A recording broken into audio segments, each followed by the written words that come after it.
Now, there's a few things coming.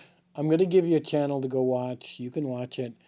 It's Geopolitical Sciences. And basically, these type of people, they make these graphs and they study history. And they mix it with politics. They mix it with death rates. They mix it with production of food. I mean, everything's mixed all together. In this particular channel, he does little 8-minute segments, and those aren't the full gist of it. You have to find where he talked about it for an hour and a half, where he did his seminars. And he starts off with these graphs that go up in pyramids, and they're quite interesting. One thing he had done was on Russia, and why are they attacking Ukraine now? And he'd produced this graph where it showed that Russia had the most young men right now, where in 10 or 20 years from now, there would not be as many men. There would not be enough men to create a war. And apparently, over the next 20 years, every country in the world, except USA, is in trouble. Everything from fertilizer going up to food prices to gas to they're all in trouble.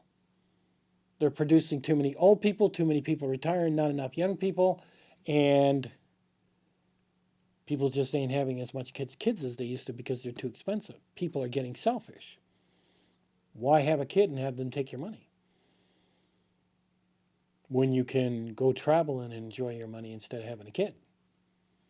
And people are getting more selfish in the younger generations. So all these graphs are showing up. All these countries, like, for example, Russia. Um, Russia only has so much land in the center that they can live on. The rest at the top, the sides and the bottom, is in the mountains. You can't grow. You can't live there. It would be too expensive. It's too cold. I mean, Russia is extremely cold. You got to be raised there to live in those temperatures. I've been in minus 50 below. It really does something to you. Now, other countries like Italy, like Poland, and these other countries, they're all in trouble. They're not big enough. They don't have enough land to support their people. That's the other thing. I mean, a lot of these countries import. China is buying like crazy. They're importing everything. I mean, not too many miles from me. I think like 3, 4 miles from me. China owns, I don't know, 5,000 acres. I don't know, 10,000. They own a big piece of land. And every 20 years, they come in and clear cut it and cut all the trees down the center of China.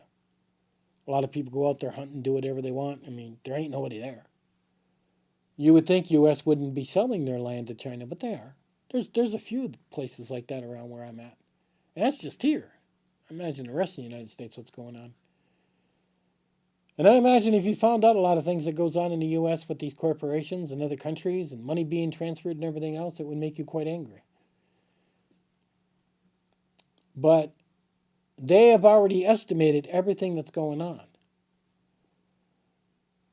Now, you understand when countries instigate, Russia's done it, United States has done it, all big countries have done it. They'll instigate into little countries, set up wars, and let them kill each other. This is all pre-planned and all done so that way they don't ever turn into a big country and they don't ever get nukes and they don't ever do this. It's to keep them small.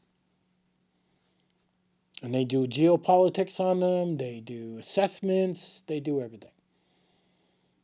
They know how much gas is going to be 20 years from now. They know how much electric cars are going to be, batteries, how it's all going to go. Biden even said something when he spoke. He said there's something like, I don't know, 30, 50 places to mine oil, but none of the oil companies are doing it. They've all been given permits on private land to go do this. Well, why aren't they doing it? Because they're controlling how much money they make, the greedy bastards. We don't need any oil right now. Let's let it go to $10 a gallon. Why do they want to go and mine more oil and bring the price down when everybody's happy to pay what it is? California is always the highest state to pay the most, and their highways don't even slow down. You still see people out there at $7, $8 an hour, $7, $8 a gallon for gas, not an hour. I mean, What is the limit that people will pay? Will people be switching back to horse and buggy? Will they be switching to e-bikes? Will they be switching to motorcycles? Will it be turning like Asian countries where everybody's driving a little motorcycle instead of a big truck? Things are changing. And the elite already know what it's changing to. So I wouldn't be stressing over it. But geopolitical science is quite interesting when you see them run their graphs and how they predict population growth. Everything from farming to you name it, they got a graph for it. I'll give you a link in the bottom. You guys can go check it out. It'll probably hurt your brain. Probably most people will not want to watch it, but it will tell you what's coming in the future. It will tell you what particular groceries are going to go up in price. It'll tell you pretty much everything that's going to go up in price. Might help you a little bit with, okay, I need to buy a little more of that, maybe prepare a little, but it's not going to be stopped. We've gotten to the point in our history now to where even with social media, we flip on YouTube, we can see a war. We're back in the days of who knows when. I mean, you were lucky to see a war, a month later if some guy actually took a video of it on the old videotapes. Things have changed just drastically, is what they've done. We can predict what's going to happen to gas, what's going to happen to our vegetables, our fruits. Um, there's even certain countries that are controlling the weather right now. I think Dubai took a drone up in the clouds and made it rain. I think they're controlling rain now over there. I don't know how healthy that is on our environment, but our technology is getting pretty advanced where we can see a lot of things coming. Now, some of the things we can't see coming are like tornadoes, earthquakes. I mean, things that are surprises that we haven't figured out how to control yet. But we're working on it someday. But I'll give you a link to this one site. I'll try and link 2 or 3 videos you want to watch. They're seminars, they're an hour and a half. They are quite enlightening. And it might be worth watching him than watching straight preppers all the time. Catch you guys on the next one.